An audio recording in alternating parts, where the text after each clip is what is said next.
Hey, my name's Nicole and I'm a nurse practitioner. Hi, I'm Tracy McElhaney and I'm an RN. Hello, I'm Marquinetta Hooper and I am an RN. My name is Chris Sims and I'm an EDT tech.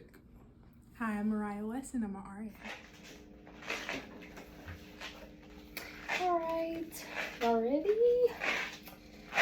Okay, today we're going to talk about mental health during the pandemic.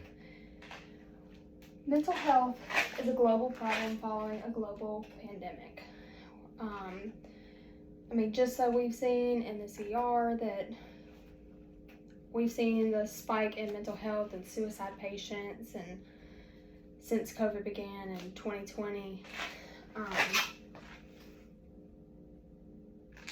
In a 2021 study, nearly half Americans surveyed reported recent symptoms of depressive disorder or anxiety. Rates of anxiety and depression have increased by 25%. By the end of this presentation, each learner will be able to identify the signs and symptoms of depression and anxiety. According to the World Health Organization, nearly 7 million people worldwide have died from COVID. Between social distancing, self-quarantining for 2 weeks at a time, the shutdown of the non-essential businesses, mask mandates, supply shortages, fear of the virus, and not even being able to touch each other and give each other hugs. Like, everybody has been affected by COVID in some way. Mentally, physically, but the mental toll of all the stress that came with it, especially on healthcare workers, was enormous, as we know. Depression. Depression is a mood disorder characterized by feelings of sadness lasting more than 2 weeks. This is also known as major depressive disorder, as you all know. Anxiety. Persistent feelings of anxiety or dread that interferes with daily life. This is also known as generalized anxiety disorder and can also turn into panic disorder. Symptoms of anxiety and depression in adults. Depression is sadness, irritability, no longer interested in activities, difficulty sleeping, difficulty concentrating, inability to handle everyday things of life, like getting up, getting dressed, eating, taking a shower. Feeling and anxiety is feelings of restlessness or on edge, difficulty sleeping, unexplained stomach pains, aches, headaches, uncontrollable feelings of fear, worry, or panic. We've all seen it. We've all seen people come in here with anxiety type panic symptoms and depression symptoms, but that, especially with depression, like the suicide attempts, we see that all the time, and we see the panics when people come in with panicking. We see these at the end, and those are the one that gets dangerous, obviously, but knowing what to look for can help us help these patients before it becomes to this acute phase. Symptoms of anxiety and depression in children. For children, depression, not wanting to do fun things, changes in their eating patterns, sleeping patterns, not eating a lot at all or eating too much, not sleeping a lot or just sleeping all the time.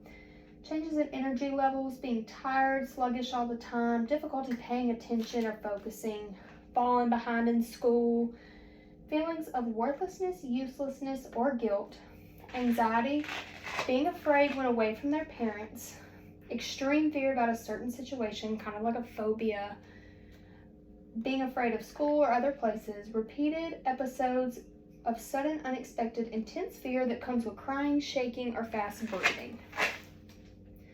And then symptoms of anxiety and depression in the elderly. Feelings of hopelessness or pessimism.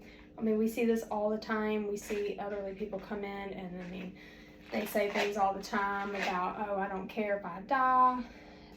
We see it more than we don't see it, of them just being very pessimistic and not caring what happens to them. Irritability, difficulty concentrating or remembering things, appetite changes, don't want to eat anymore or eat too much, insomnia, chronic pain that does not get better with treatment, fatigue, and decreased energy. And just remembering that depression is not a normal finding in elderly adults. It's something that needs to be treated, it needs to be looked after. Symptoms of anxiety, restlessness, fear about unusual things, fear of going certain places, changes in bowel or bladder habits. The dangers of anxiety and depression, suicide or suicide attempts.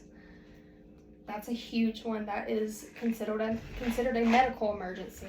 Requires one-to-one supervision and very, very careful observation and immediate interventions.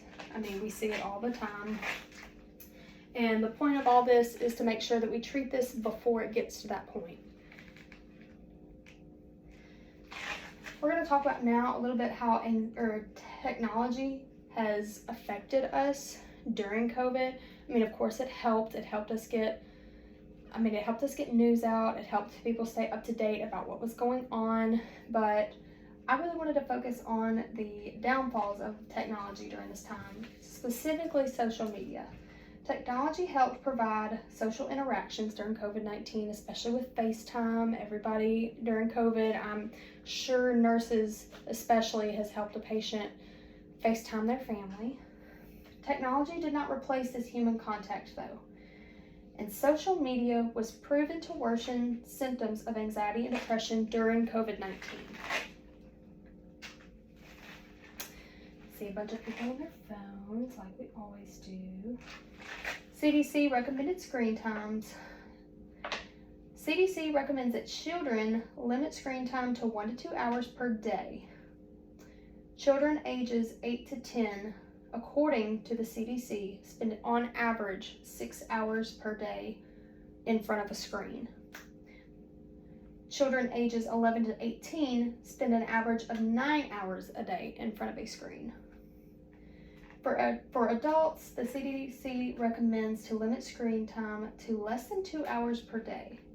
Adults on average spend an average of 7 hours a day in front of a screen. So we see all the time children on their iPads, phones. One of the key things that can help with alleviating these symptoms of anxiety and depression is taking social media breaks, taking screen time breaks, limiting that screen time to promote mental well-being are crucial to alleviate the mental harm inflicted by COVID-19. I mean, obviously when COVID was going on, everybody had nothing to do but sit at home, stay on their phones. We couldn't go anywhere, we couldn't do anything, we couldn't meet with friends. So everybody kind of almost got addicted to social media and checking it constantly. So people have been glued to their phones even more, and obviously that causes more anxiety and depression. So it's good to just get offline, take a break. Alrighty, that's the end of the presentation. Thank y'all so much for doing this.